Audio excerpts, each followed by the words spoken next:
اسلام کے اندر حکم جیسے جیسے اسلام کے اندر لوگ اسلام کو لاتے گئے اور اسلام کی جب مذاق بناتے گئے تو اسلام کے اندر حکم کو جو ہے چینج ہوتا گیا.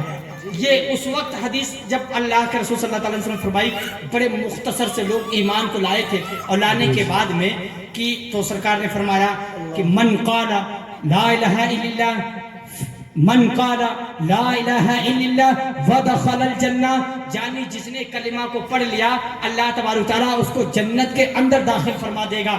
جب یہی اسلام کے اندر لوگوں نے مذاق بنانا شروع کر دی, جب لوگوں نے اسلام کی مذاق بنانا شروع کر دی تو حکم بدل گیا, آرڈر بدل گیا, حکم بدل گیا. تو پیغمبر اسلام نے فرمایا اب یہاں تک محدود نہیں ہے, ایمان کو لے آئے ہو, ایمان کو لانے کے بعد میں اگر تم نے اپنے رسول سے اپنے نبی سے سچی پکی محبت ان کے طریقے پر ان کے راستے پر اگر نہیں چلے تو ایک صراط المستقیم جب تم ان کے پکے راستے پر ان کے راستے پر انعم اللہ علیہم من النبیین والصدیقین جب ان کے راستے پر نہیں چلو گے تو ودخل الجنہ تم جنت کے اندر نہیں داخل کیے جاؤ گے. لا ودخل الجنہ تم جنت کے اندر نہیں داخل کیے جاؤ گے. کیوں؟ کیونکہ تم نے جب تک رسول پاک کے دامن کو نہیں تھامو گے, پیغمبر اسلام کے طریقے پر نہیں چلو گے, تب تک اللہ تبارک تعالیٰ تمہیں جنت کے اندر ہرگز نہیں داخل فرمائے گا. تو آج اللہ تبارک و تعالیٰ نے یہ ہمیں زندگی عطا فرمائی ہے اور یہ زندگی کا کوئی بھروسہ نہیں ہمیں کتنے دن رہنا ہے. ابھی آپ دیکھ رہے ترکی کے اندر زلزلہ آیا اور زلزلے کے اندر لاکھوں کی تعداد میں لوگوں نے اس دنیا کو الوداع کہہ دیا, اپنی زندگی کے سفر کو یہیں پر ساکت کر دیا ہے. اللہ تبارک تعالیٰ نے یہ جب تک زندگی دی ہے تو اپنے پروردگار عالم کو راضی کرنے میں لگاؤ, اپنے پروردگار عالم کو راضی کر لو.